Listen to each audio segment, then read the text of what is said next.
Hello viewers, the learning hub YouTube চ্যানেলে আপনাদের সবাইকে স্বাগত।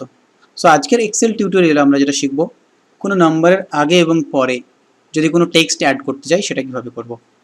তো ধরুন আপনি একটা অ্যামাউন্ট পুট করছেন 500 টাকা, তো আপনি চাইছেন যে 500 লিখবেন, অটোমেটিক্যালি তারপর আরএস কথাটা, রুপিস কথাটা চলে আসবে, বা আগে হয়তো প্রাইস 500 আরএস চলে আসবে। এরকম ধরনের ডেটা যদি আপনি লিখতে চান তাহলে আজকের টিউটোরিয়ালটি আপনার জন্য।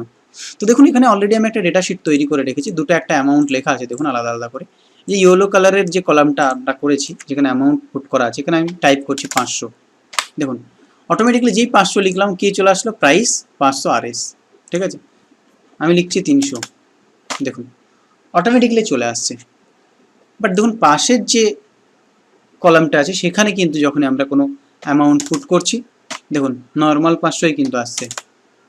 ঠিক আছে, বিকজ এটাতে কিন্তু আমি করে রেখেছি এই জিনিসটা। তো আপনারা যদি এটা করতে চান তাহলে অবশ্যই ভিডিওটি পুরো দেখবেন, আর তার আগে যদি চ্যানেলে নতুন হয়ে থাকেন তাহলে চ্যানেলটিকে সাবস্ক্রাইব করে দেবেন। তো চলুন আপনাদেরকে দেখিয়ে দিই কীভাবে আপনি এই ফরম্যাটটা তৈরি করবেন।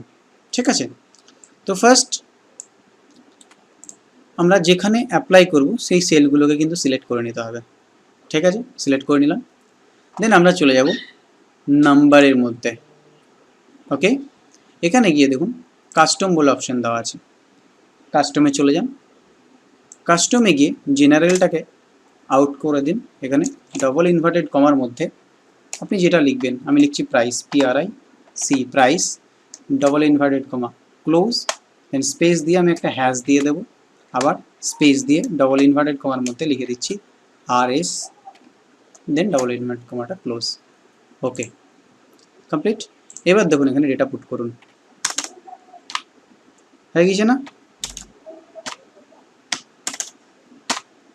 ওকে, তো আজকের ভিডিওটি বেসিক্যালি এটাই ছিল, খুব ছোট্ট একটা ভিডিও। যদি ভিডিও ভালো লাগে লাইক কমেন্ট শেয়ার করতে ভুলবেন না। দেখা হবে নেক্সট ভিডিওতে, আজকের জন্য এটুকুই। Thank you so much.